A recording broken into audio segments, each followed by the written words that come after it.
Türkmen Tarihi programına hoş geldiniz. Bu hafta Uzunyayla 3. bölümde Yeni İl kazası iskanları ve Yeni İl Türkmenlerini anlatmaya çalışacağız. Programımızın konuğu araştırmacı yazar Durmuş Ceylan. Hoş geldiniz hocam. Hoş bulduk Sayın Kılıç. Nasılsınız? Teşekkür ederim, sağ olasın hocam. Siz nasılsınız? Çok teşekkür ediyorum. İyi yayınlar diliyorum Sayın Kılıç. Sağ ol, teşekkür. Hocam hemen başlayalım istersen. Tabii Yeni ki. İl kazası hakkında bir şeyler anlatmaya çalışalım. Yeni il idari taksimatı ve yeni il coğrafyası hakkında bize bilgi verir misiniz hocam? Tabii ki Sayın Kılıç. Programa başlamadan önce bizi izleyen çok değerli Türkmen tarihi izleyicilerine ve TV1 yayın ailesine saygı ve sevgilerimi sunarak başlamak istiyoruz. Geçen hafta bir ara vermiştik sağlık sebepleriyle. Bu hafta yine Uzunyayla bölümünü biraz devam edecek. Uzunyayla tarihi bütün etraflarıyla birlikte, tarihleriyle birlikte devam edecek. Uzunyaylanın içerisinde Yeni İl diye zaman zaman daha önceki bölümlerde sık sık bahsettiğimiz bir kaza var. Türkmenler açısından çok değerli olduğunu bildiğimiz ve sizinle de zaman zaman birlikte saha çalışması yaptığımız bu değerli Türkmen alanını birlikte bu bölüm anlatmaya çalışacağız. Eğer bitiremezsek, zamanımız yetmezse ikinci bölümle de devam edeceğiz. Şimdi bir sayın yönetmenimden de alabilirsek haritadan. Yeni il idari taksimatlandırmayı, bu kalabilir bir süre sayın yönetmenim. Yeni il aşireti Türkmenan veya aşireti Türkmen veya Türkmenanı Yeni il veya Türkmeni Yeni il diye arşiv kayıtlarında sıklıkla gördüğümüz Sivas'ın güneyinde olan Türkmen iskan alanıdır. Yeni il idari taksimatlandırması 1517 yılında, yani bölgenin Dulkadirli'nin Osmanlı'ya girmesiyle beraber burada Türkmen hareketliliğinin yoğunlaşması hem doğu-batı hattında hem de kuzey-güney yaylaklara çıkan Türkmenleri düşündüğümüzde bu hat üzerinden Türkmenlerin yoğunlaşması sebebiyle burada Konya bölgesinde eski il veya İskil dediğimiz Karaman Türkmenlerinin İskil evet diyebildiğimiz Karaman coğrafyasında ki adına mülhem, ona karşılık olarak eski il, buraya da yeni il ismi verilerek bir kaza ihdas edildi. 1517 yılında ama 1548 yılında bölgenin tamamen kanuni ve yasal hale getirildiğini biliyoruz. Sivas'a bağlı Rum eyaleti kaza olarak 1548-1583 yılları, yine Sivas'a yani eyaleti Rum'a sancak olarak bağlı olan 1847-1855 yıllarında Sivas eyaleti salname ile yine Bozok sancağına bir salname ile bağlandı. Bu Bozok sancağına bağlı olması Sungurlu'ya bağlı olduğunu 1831-35 yıllarından sonra, yani bu kazanın kurulması biraz sonra soracaksınız zannediyorum 1517, lağvedilmesi 1530'ların hemen başı. Fakat buradaki aşiretlerin özellikle Bozok sancağına kaydırılarak buralarda Reyhan'ın iskan edilmesi sebebiyle geçici olarak Sungurlu'ya bağlanan Yeni İl Türkmenlerinin Sungurlu'ya bağlı bir yapı olduğunu idari taksimatta görüyoruz. Kısaca böyle bir giriş yapalım. Değerli Türkmen tarihi izleyicilerine de hemen bu harita üzerinden Yeni İl'in neresi olduğunu göstermiş olalım. Yeni İl Dulkadirli Türkmen toprağıdır değerli Türkmen tarihi izleyiciler. Yani Uzunyayla toprağıdır. Dulkadirli bölgesi toprağıdır, yurdudur, ilidir de diyebiliriz, ulusudur da diyebiliriz. Bunların hepsinin benzeri anlamlar ihtiva ettiğini zaten bizi izleyenler olarak sizler biliyorsunuz.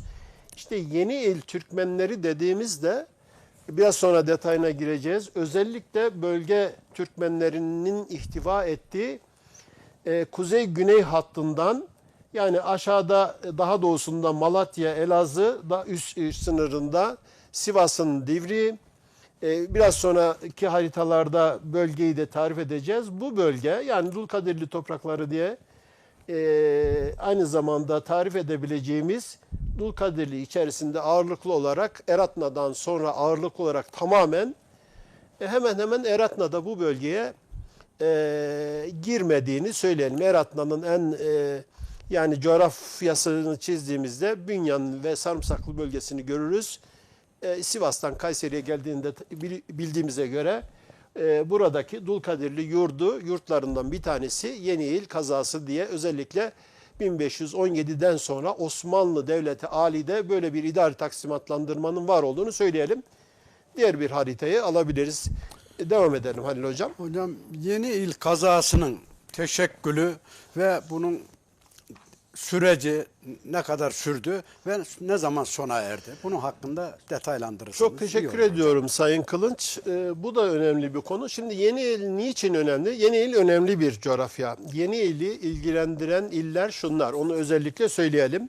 Baştan Bozok, Kayseriye Sancağı, Bozok Sancağı, Sivas Sancağı ve eyaleti Malatya Sancağı, Divriği bölgesi, Divriği kaza da oldu biliyorsunuz bir dönem Sivas eyaletine bağlı olarak. Sınırlar itibariyle Tohma Çayı'ndan Malatya'ya giden güzergahını doğu sınırları olarak kabul edersek, yine kuzeyinde, daha kuzeyinde Kahramanmaraş yani Meraş sancağını görüyoruz. Bu arada önemli olan kazalardan bir tanesi de Zamantı'dır.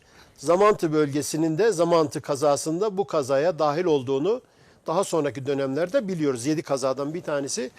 O sebeple 1517 ama ilk kuruluş tarihi Sayın Kılıç 1548'de bu kazanın resmi olarak ihdas edildiğini, daha sonraki yıllarda 19. yüzyılın ilk çeyreğine kadar, yani 1831'lere kadar, 31-35'e kadar, 36'ya kadar devam ettiğini, bu aradan sonra 1557-58 sayımlarında, temettuatlarda görüyoruz ki Sungurlu'ya yani Bozok'a bağlı olduğunu, zaten az önce sayarken Bozok sancağına bir salname ile 1855, 56, 57, 58 yılında dahil olduğunu bir cümleyle söylemiştik. Buranın önemi, bir cümleyle onu söyleyelim. Demin girişte de söylemiştik. Bu çok önemli. Yani Yeni İl kazasının konumu, Türkmen yapısının yaylaklara gitmesi ve kışlaklara inmesi, yani sıcak bölgelere inmesi. Bunların büyük bir kısmı Halep Türkmeni olduğunu ileride biraz sonra söyleyeceğiz. Doğu-batı hattından Osmanlı'ya 1522 yılından sonra bölgenin ilhakını da düşündüğümüzde, daha doğudan gelen Danışmentli, Akkoyunlu, Bayındır bakiyeleri, yani Akkoyunlu İmparatorluğu'nun bir Türkmen devleti olduğunu, Türkmen İmparatorluğu olduğunu biliyoruz Akkoyunlu'nun. Osmanlı'ya ilhakıyla birlikte Türkmen yapısının doğu-batı hattından mübadelesini Zorunlu iskanlarında düşündüğümüzde ve 5 sancağın tam ortası Uzunyayla'yı düşündüğümüzde, Uzunyayla olması hesabıyla yaylakların, geçen hafta siz söylemiştiniz, rakımının daha yüksek olması sebebiyle koyunlara otlak ve yaylak olarak kullanıldığını biliyoruz. Önemi bu yüzden altını çizilmesi gereken bir kaza. Bir de şu şekilde de düşünebilir miyiz hocam? Bu mesela bu Yeni İl'in ihtisas olması, bu Akkoyunluların yıkıldıktan sonra mesela bir dönemde Yavuz Sultan Selim'le Safeviler arasında savaş oldu. Bu Türkmenler dağıldı. Evet. Bu Türkmenler dağıldıktan sonra Osmanlı ilhak etmiş oldu bu bölgeyi. Evet. Bu ilhak ettikten sonra bir düzene sokmak için mi ihtisas etmiş oldu acaba Yeni İl diyorum. Tabii çok teşekkür ediyorum. Güzel bir konuya değindiniz. Aslında federasyon yapıları ortaya çıktığını biliyoruz aynı yıllarda. Yani 1522'den sonra Osmanlı'nın tam da söylediğiniz tarihte. Dağıldı yani o şeyde. Osmanlı biraz daha Sayın Kılıç, Türkmenleri otokontrol altında tutmak için büyük federasyonlara ve konfederatif yapılara dönüştürdü. Mesela hiç olmadığı halde Danışmentli Türkmenlerini, Tabii.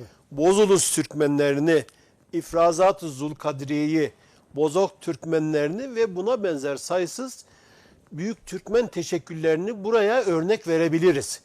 Ne yapıyordu? Vergi temin ediyordu buralardan. Vergi toplamak için. Vergi topluyordu. Düzene koyuyor. Bir de yani Türkmenlerin zaman zaman vergi fazlalığından dolayı isyanları zaman zaman başkaldırılar ve sıkıntılarının var olduğunu düşünürsek bunları zorunlu isyanlarla, sürgün isyanlarıyla konuyu dağıtmayalım. Yine sürgün isyanlarına tabi tutulan Türkmenlerdendir yeni Türkmenler. Bunu bir cümleyle söylemiş olalım ama ileride bunu biraz açalım isterseniz, müsaade ederseniz. Tam da söylediğiniz sebeplerden dolayı Türkmenleri biraz daha kontrol altına almak için yapılan çalışmalardan, ihdas edilen kazalardan birisi Yeniil diyebiliriz.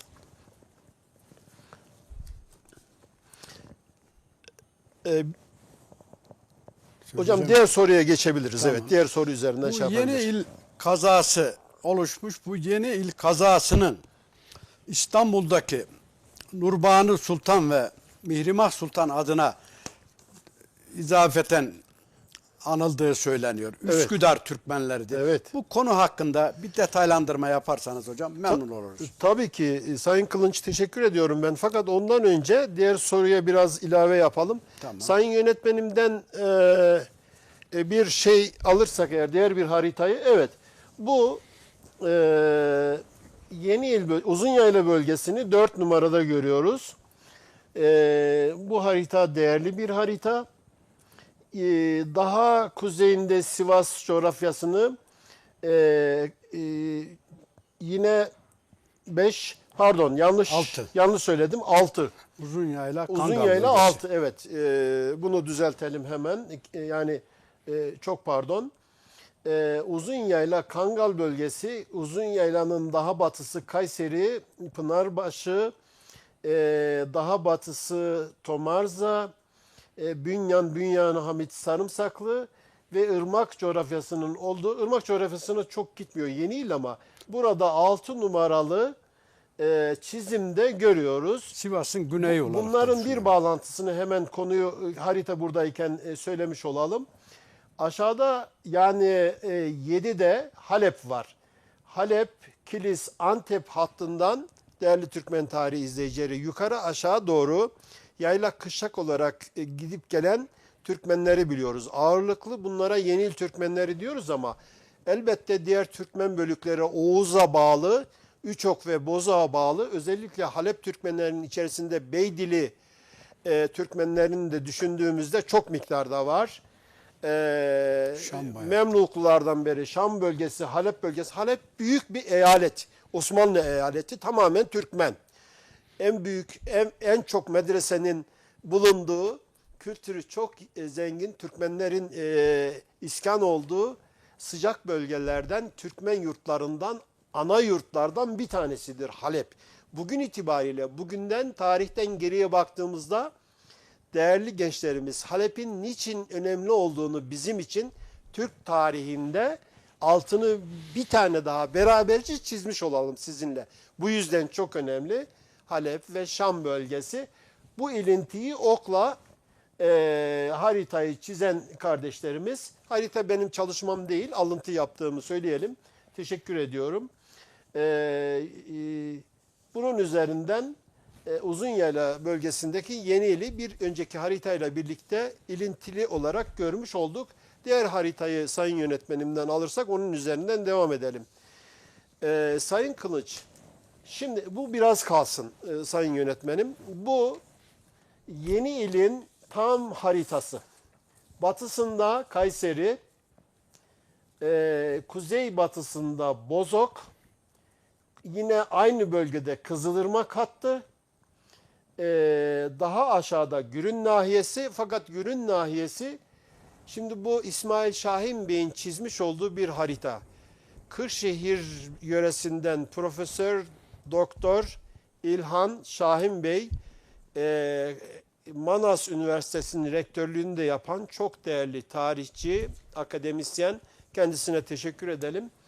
Yeni il Türkmenlerini ve Yeni il kazasını 1980 yılında çalışan, bu çalışmanın da doktora tezi çok detaylı bir çalışma oldu. Bu çalışmayı bendeniz 2011 yılında hiç dışarıya çıkmayan doktora tezini bir yöntemle alarak temin ettiğimiz ve üzerinde satır satır çalıştığımız, yine aynı coğrafyada, Yeni il coğrafyasında neredeyse adım adım gezdiğimiz, tek tek Avşar tarihini, Dulkadirli tarihini, Eratna tarihini, ondan önceki tarihleri satır satır bildiğimiz tarihin, Türkmen tarihinin ana kaynaklarından bir tanesi. Bu çok değerli bizim için. Sırf bizim için değil, tüm akademisyenler için, bölge Türkmenlerini, İskanları, tarihi, Orta Çağ'a çalışan diğer akademisyenler için, tüm ülkemizdeki bu paralelde çalışma yapan diğer akademisyen kardeşlerimiz için bunlar tamamen arşiv verileri olduğunu söylemiş olalım.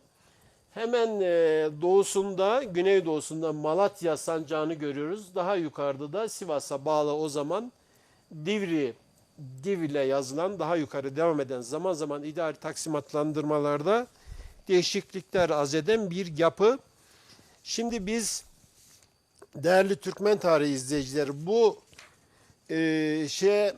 bu çalışmayı yaparken tabii tamamen arşiv belgelerinden ve saha çalışmalarından elde ettik. Bu arşiv belgelerinin özet kısmını ve ana kısmını İlhan Şahin'in Yeni il Türkmenleri, Yeni il kazası, Yeni il Türkmen aşiretlerinin listesi olarak söyleyebiliriz.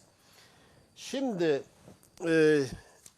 Sayın Kılıç, tekrar konumuza dönecek olursak, bölge Yeni il coğrafyası Türkmen yurdu, Yeni il coğrafyası Türkmen ili, Türkmenanı Yeni il diye daha önce söylemiştik. Bunlar üzerinden hareket edersek yerini bir tane daha Yeni ilin, buradan harita burası ama çizmiş olalım. Kayseri'nin doğusundan başlayarak ikinci dönemde özellikle 1575-83 yıllarında yapılan bir tahrir var.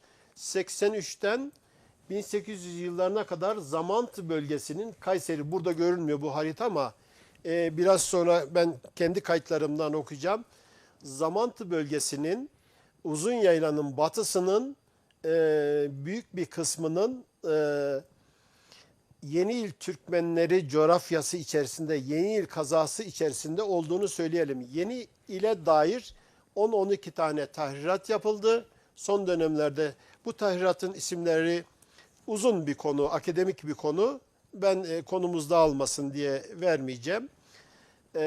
Buralardan hareketle Sivas'ın güneyinde, Mancılık bölgesinde Ulaş, Tecer, Kangal, Pınarbaşı, Darende, Gürün, Şarkışla, Gemerek, Hekiman ve Zamantı bölgelerini içine alan, zaman zaman da değişen Yeni il coğrafyasından bahsediyoruz.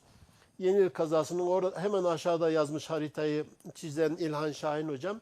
1548, 1653 ama o dönemdeki harita, fakat 1653'te lağvedilmedi. Ta ki 1857-58 yılına kadar Sungurlu'ya bağlı olduğunu demin girişte söylemiştik. Zaman zaman bu Türkmen bölükleri mukatapa, yani Türkmen bölüklerinin birlikte hareket edilen yapısını arz eden bir ifade bu. Bu mukatalar, yani Yeni il Türkmen mukataları bir şekilde Sungurlu'ya, yani Bozok'a bağlı olarak kaldılar. Peki gelelim Üsküdar Türkmenleri Sayın hakkında Kılıç, evet, biraz Üsküdar önceki bağlantısına. sorduğumda. Buradaki Türkmen hasları, zahmetleri, yani bu bir vergi türüdür. Toprak yapılandırmasıdır. Türkmen tarihi izleyicilerine bir cümle söyleyelim.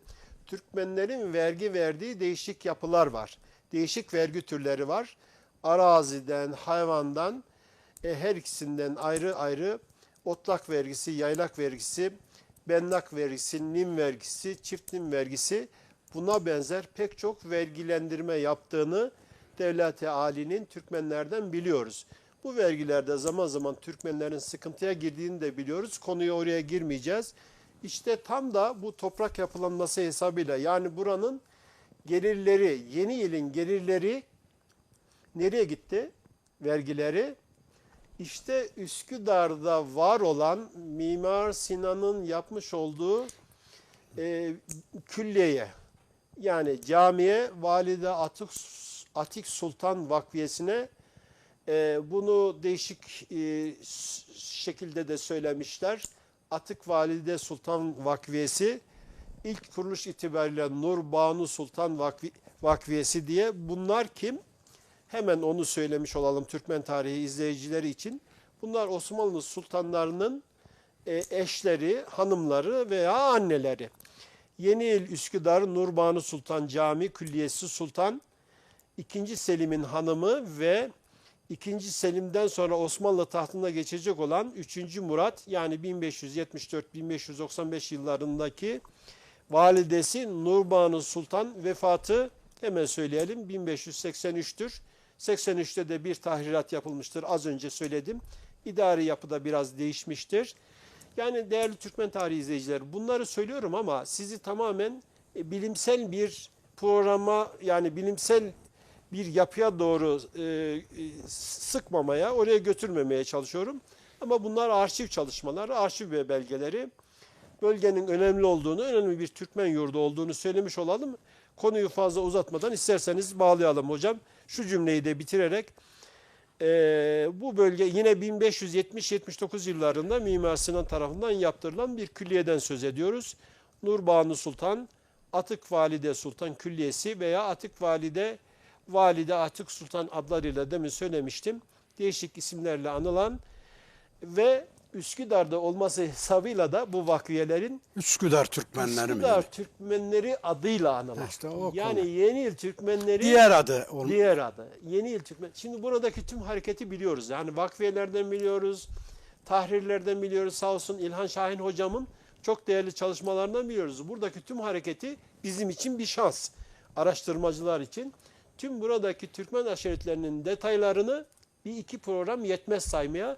Biraz sonra gireceğiz. Muhtemelen ikinci bölümü de yaptığımızda oralarda daha geniş olarak anlatacağız. Bu bölgenin Türkmenleri bölgedeki iskan olan atalarımızı veriyor bize, değerli Türkmen tarihi izleyicileri. Yani 1865 yılında kurulan Fırkayı İslahiye'nin kurmuş olduğu komisyon 65, 66, 67 yılına kadar Avşar'ı iskan ettiler Uzunyayla bölgesine. Avşarların tüm obalarıyla birlikte. Bunu daha önce çalışmıştık. Yine çalışacağız. Bağlarını kuracağız Sayın Kılıç. Dolayısıyla buranın önemini bir kat daha altını çizerek belirtmiş olalım. Yeni Yıl kazasının hocam.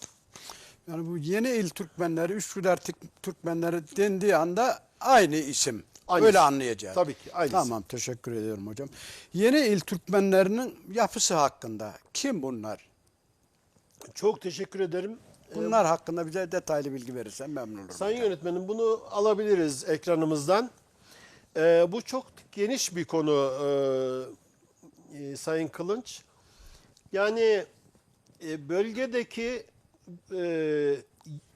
Yeni Türkmenlerini düşündüğümüzde bölgedeki çok kudretli 200 yıl süren 200 yıl kadar da etkisini bildiğimiz Dulkadirli Beyliğini hemen düşünmeliyiz. Zaten Yeni Yıl coğrafyası bir Dulkadir coğrafyasıdır. Evet. Yeni Yıl coğrafyası Uzunyayla coğrafyasıdır. Yeni Yıl coğrafyası Kayseri'nin doğusudur. Sivas'ın güneyidir. Malatya'nın batısıdır. Divriği'nin batısıdır. Hatta biraz daha güneybatısıdır. Maraş sancağının doğusudur. Yani Zamanti'yi dikkate aldığımızda 900... 5-6 vilayetin Tabii çok önemli. Yani büyük bir kısmına hitap ediyor. yani Türkmen aşiretlerinin devri daimini görüyoruz. Burası Türkmen aşiretlerinin toplanma noktası ve Anadolu'ya tamamen dağılma noktası. İfrazat-ı Zulkadiriye, Dulkadirli Türkmenlerinin ifrazat olarak Akdeniz sahiline, batıya hatta Trakya'ya yayıldığını düşündüğümüzde biraz sonra sayacağımız listelerin büyük bir kısmı Dulkadirli Türkmenleri. Yani ifraz derken bundan ayrılıp giden mi anlamında Buradan oluyor? ayrılıp gidenler, yani Dulkadirli'den ayrılanlar Yani veya, yeni il Türkmenlerinden de diyebiliriz. veya sürgüne zorlananlar. Yani biz biliyoruz ki demin söylemiştik, şimdi madem yeri geldi açalım. Rakka'ya giden Türkmen aşiretlerinin, Rakka sürgünlerinin büyük bir çoğunluğunu oluşturan başta Beydili, Oğuz'un Bozok koluna bağlı Beydili Türkmenleri, Badıllı Türkmenleri dediğimiz, doğuda da Doğu coğrafyasında Badıllı diye de bildiğimiz Beydilli Bozok Türkmen, Oğuz Bozok Türkmenlerinin sağ kolunu teşkil eden ana yapısını görüyoruz. Bunlar En büyük yapılardan biri. yapılardan bir tanesi. Beydilliler. Evet, Beydilliler, Bayındır, Avşar, Bayat. Avşarları biliyorsunuz bazı hocalarımız bir numara gösterse bile bunun doğruluk payı da var, onu söyleyeyim. Avşarların çok büyük Bölgemizde daha çok ağırlıklı olduğu için avşarlar hocam. İskan Komisyonu'ndan sonra daha ziyade ve uzun yaylayı düşündüğümüzde bunu yine ele alacağız. Sayın Kılıç, ama bunun üzerinden devam edelim. Şimdi Yeni İl kazası Dulkadirli Türkmenlerinden bir teşekkülünü kısaca özet olarak bir verelim. Sonra detaya girelim. Tamam. Müsaade ederseniz. Yani 7485 tane hanenin Yeni İl kazasında, bu bir tahrir defterinin yekünüdür değerli Türkmen tarihi izleyicileri. Dulkadirli Türkmenlerini ihtiva ediyor. Yani bu demektir ki %70'de 85'ini Yeni İl Türkmenleri Dulkadirli'den muhteva. Diğerleri kim? Yaban eri. Yaban eri kim? Yaban eri.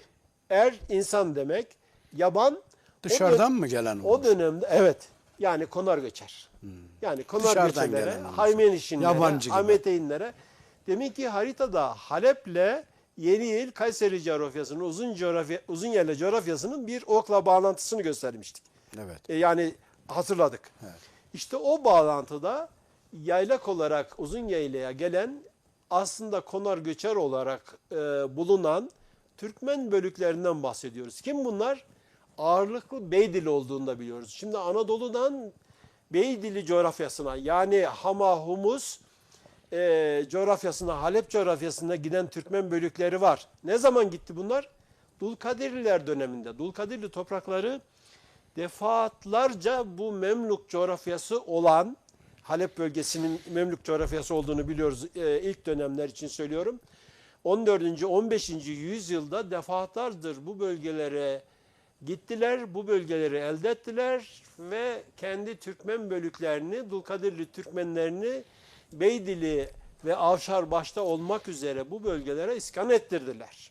Sonra zaman değişti. Bölge Osmanlı'ya geçtikten sonra bölgeyi iyi bilen Türkmenler yukarı aşağı hareketle konar göçer olarak yüzyıllarca bölgeyi taradılar. Gittikleri coğrafyaları, gittikleri yolları, göç yollarını, bunları tek tek biliyoruz. Dağların, vadilerin arasındaki geçitlerden, derbentlerin aralarından, dağların uygun yerlerinden bugünkü Türkiye Cumhuriyeti'nin karayollarını bugünkü yine Suriye coğrafyasına bağlayan karayollarından bahsediyoruz. Mesela Sayınbeyli Tufanbeyli hattından giden, Türkönü yine Kahramanmaraş ilimizin Türkönü dağın eteklerinden, aralarından giden göç yollarını bahsediyoruz. Buralara zaman zaman derbent olarak da kullanılmıştır. Burada Türkmen hareketleri sürekli devam etmiştir. Bunların seyri seferleri içerisinde işte ne kadar sürede yolculuk ediyorlar, ne kadar sürede burada kalıyorlar, yaylaklarda ne kadar sürede tekrar sıcak bölgelerde, yani kışlaklarda kalıyorlar, o başka bir konu. Şimdi konuyu dağıtmadan yine devam edelim Sayın Kılınç. Demek ki buradan anlıyoruz ki Yeni İl Türkmenlerinin büyük bir kısmı Dulkadirli Türkmenleri. Diğer kısmı Halep Türkmenleri, yani Yaban eri diye bildiğimiz, bunlardan 290 tanesi yine yaban eri. Fakat burada bu tahrirde ilginç olan bir şey var. Diğerleri, yani diğer cemaatler dediğimiz yaban eri cemaatlerinin çok önüne geçmiş. Yani 3805 hane ile toplamda 11.580 hane var bu tahririn yapıldığında. Bu tahrir 1580 yılından önce. 1580 yılından önce bu yeni yılın iskanlarının daha az olduğunu görüyoruz. Neden? Değerli Türkmen tarihi izleyicileri, 1585 yılında 1600 yılına kadar, 1600 yılından yine 1605, 1610, 11 yılına kadar devam eden iç isyanlar var. Yani Anadolu'da bir kısım Celali isyanları dediğimiz. Celali isyanları diye genel Bizim isim. bölgede geneldeki isyanlar. Evet, evet. Sağ olsun bunu çok değerli bir hocamız doktora halinde yazdı, yayınladı. Sonra da Mustafa Akdağ, Profesör Doktor Mustafa Akdağ'a kendisine teşekkür edelim. İlgili olan arkadaşlar veya ilgi duyan arkadaşlarımız detaylı şekilde, tabii bizim de çalışmalarımız var. Bölgemizde bu hadiselerin çok detaylı bir şekilde nerelerde ve nasıl olduğunu biliyoruz. Ama bir kısım konuları size anlatmadık, anlatmıyoruz. Gereği de yok. Yani ihtiyaç da yok. Ama Anadolu'da bu tür çalkantıların var olduğunu söylemiş olalım. İşte bu tarihlerde bu kazada diğer kazalarda ve sancaklarda olduğu gibi nüfus azalması var. Çünkü insanlar kendilerini güvende hissetmesi gerekiyor. Bu da o döneme denk gelen bir tarih.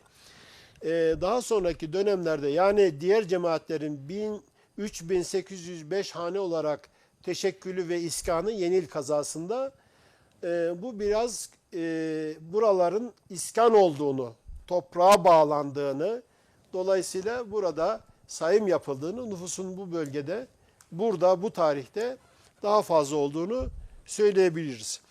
Şimdi ana hatlarıyla yine Dulkadirli iskanlarını çok detaya girmeyeceğiz. Çok detay, elimizde çok büyük geniş çalışmalar var değerli Türkmen tarihi izleyicileri. Hocam bu deminki söylemiş olduğumuz o toplulukları detaylandırsak mesela Dulkadirli, Halep Türkmenleri, Yabaneri, diğer bölüm bölüm Dulkadirli'den devam edelim oradan.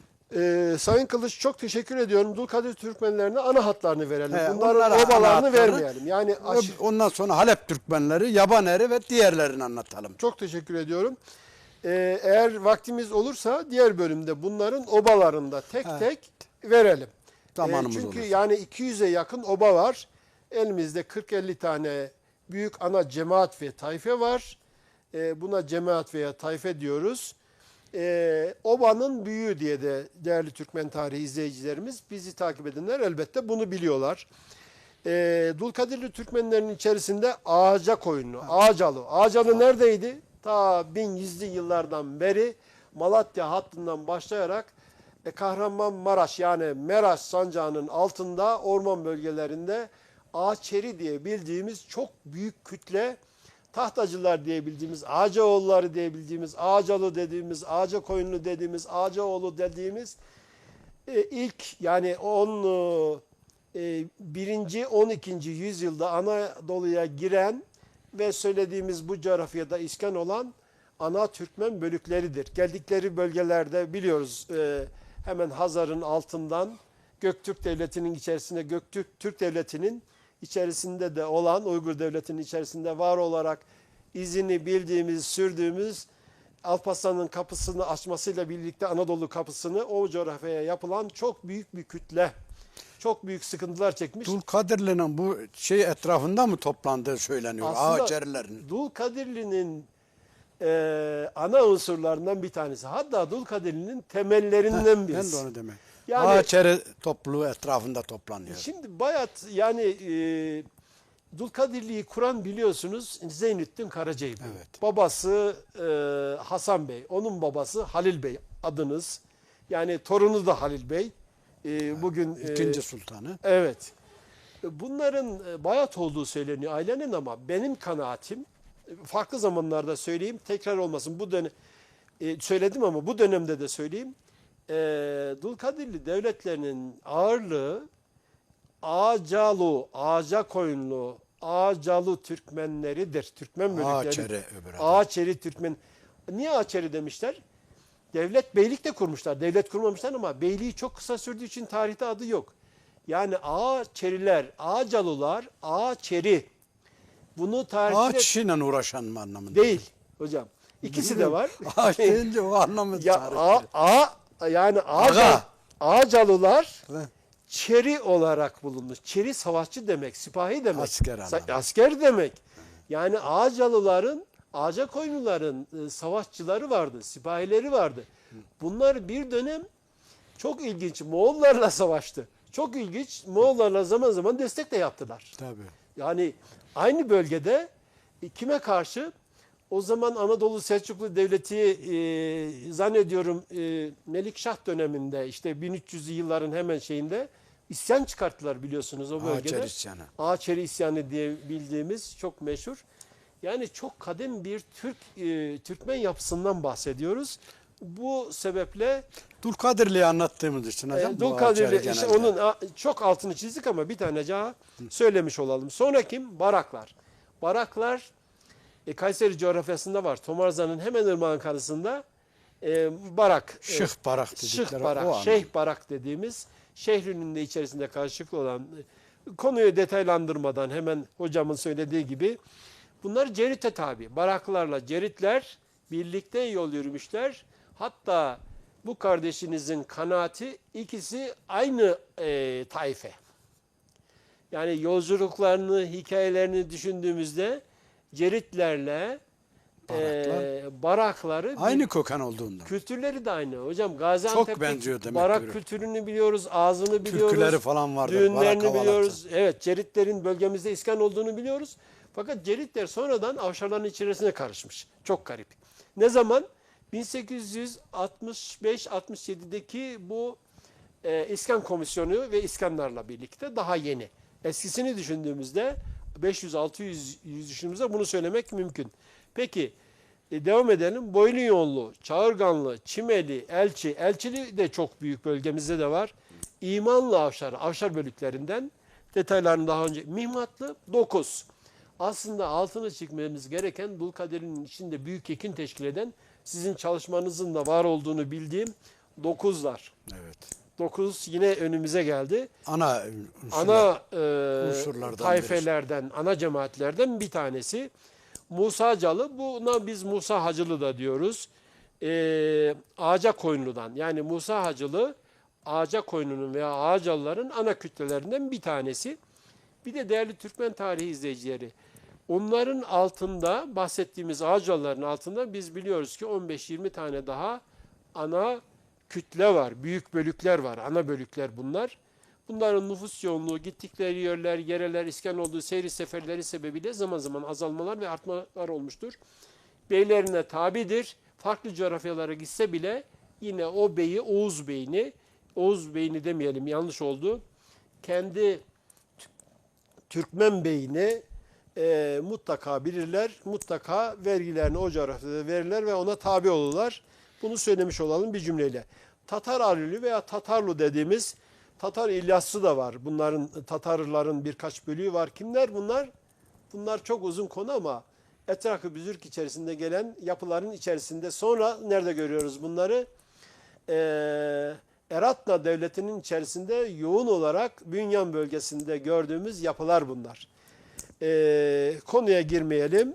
Tecirli var. Halep Türkmenleri olan oymakların yazın yaylak amacıyla bunu söylemiştim. Tekrara düşmeyelim. Yazlak ve kışlak olarak bölgemize sürekli gitmiş gelmişlerdir. Peki bunların adları neydi? Yaban eri. Yani konar göçer. Yani haymenişin. Yani haymeteyn dediğimiz diğer bir ifade arşiv kayıtlarında yüzde cihan diye bildiğimiz yani yüzdelik olarak vergisini veren otlak ve yaylak olarak gelip bölgeleri kullandığı için bu vergileri veren ve bu adla da anılan 100 zaman koyunda bir koyun vergi vermiş oluyor değil mi hocam? beşte Yüzde bir cihan. o koyun vergisi hocam. Evet. Öyle öyle. Sonra bunların içerisindeki ana unsurlar neler? Bak değerli Türkmen tarihi izleyicileri bir tane daha söyleyelim. Halep Türkmenlerinin ana unsurları nelermiş?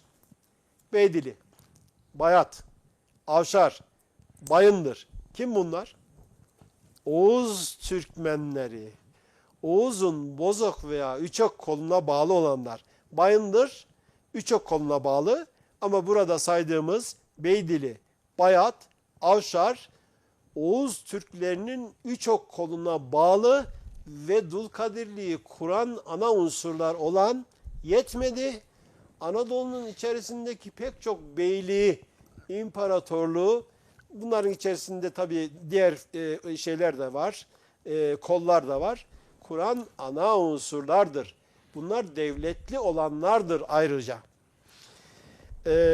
Karakoyunlu boylar yine Kayseri ve Bozok bölgesinde sıklıkla iskanlarını gördüğümüz Yeni Yıl kazasına tabi olan, aslında Dulkadirli Türkmenleri olarak bildiğimiz ana bölükleri ihtiva ediyor. Peki Halep Türkmenlerini biraz detaylandıralım. Evet. Vaktimiz ne kadar var, Sayın Kılıç? Biraz detaylandır hocam. Bunlar ise Bayat, Beydili, Harmandeli, İnallı, Köpekli, kimdi bu? Avşar bölüklerinin alt grupları, obaları yani.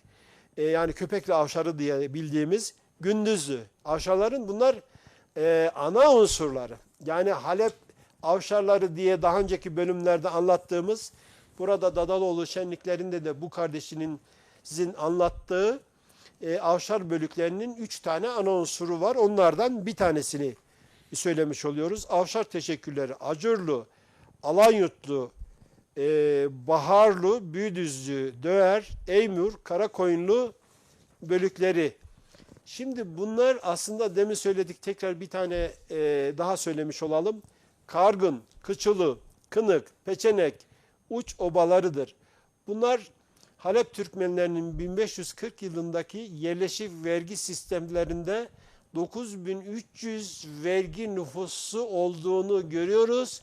Bölgelerde de bunların iskanlarını ve varlığını görüyoruz. Şimdi bakın, ta uzak noktada bugün Türkiye'nin dışındaki Halep Türkmenleri 9316 adet vergi hanesiyle, vergi nüfusuyla, yani vergi yönünden söylemiş olalım. Çünkü arşivlerdeki bu anılan ifadeler mücerret hane, daha çok vergi nüfusu dikkate alınır. Vergi nüfusuyla Kayseri coğrafyasında Uzunyayla'da gördüğümüz Türkmen bölükleri, Halep Türkmenleri, yani atalarımızın büyük bir kısmını daha önce söylemiştik. Yani atalarımızın büyük bir kısmının Anadolu'yla ve Osmanlı coğrafyası olması hesabıyla Memlük Devleti'nin de işte 1914, 15, 16, 17'de aldığını da düşünürsek, Yavuz Sultan Selim Han'ın bu bölgelerle, sıcak bölgelerle konar göçerliklerinin devam ettiğini düşündüğümüzde bizden ayrı değil, Anadolu'dan ayrı değil. Anadolu'dan bağımsız göremeyiz bu toprakları, bu şekilde tarif edebiliriz.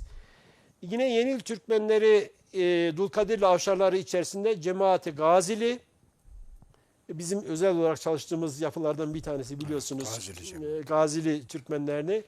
Tabii Cemaati Mezbur, Mücerret 2, vergi ifadesi bu. Yaramış'tan yine Mücerret 25, Hane 130, nefer olarak 41, tahrir defteri No 991'de kayıtlı olan, yine Ulaş, değerli Türkmen tarihi izleyicileri, bir tane daha şey söyleyelim. Ulaşlar. Bunlar aslında Oğuz'un Bayındır ve Salur boyuna bağlı, bugünkü işlediğimiz Yenil kazasının ana unsurlardan bir tanesini teşkil eden Sivas'ın ilçesi olan Ulaş'tan bahsediyoruz. Bunlar Sis Avşarları oluyor hocam. Sis Avşarları da sonradan geldi. Evet, Ulaş bölgesinde.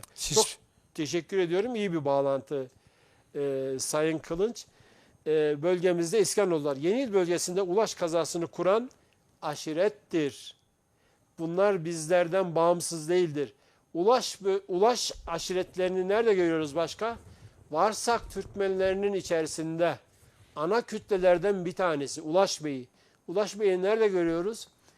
Toroslar'da hocam, değil mi? Karamanlı Beyliği'nin yardımında görüyoruz Ulaş Bey'i. Bizzat kendi ordusuyla beraber. Yani bu tarih biraz daha eski tabii. Yani 1300 küsur yıllardan bahsediyoruz. O Tekeli Türkmenleriyle beraber. Güçlü bir bey değil mi Ulaş Bey hocam? Tabii. Yani çok güçlü bir bey yani. Güçlü olduğu için diğer Türkmenleri ve yani sırf varsakları değil. Tabii varsakların içinde biz biliyoruz ki Avşarlar da var. Evet. Diğer unsurlar da var ama Kara Ulus dediğimiz ulusun büyük bir kısmının da teşekkülüdür bu. Kozanoğlu dediğimiz, sonra derebeylik döneminde Kozan bölgesinde hüküm süren Halil Bey'in ve işte yapısının Kozanlı beylerin meşhur bizim bölgemizdeki Çapanoğullarla mücadelesinde var olduğunu bildiğimiz yapılardan bahsediyoruz. Yenil bölgesinde bahsettiğimiz bu coğrafyanın içerisindeki bu Türkmen bölüklerinin tamamını biz görüyoruz. Sayın Kılıç.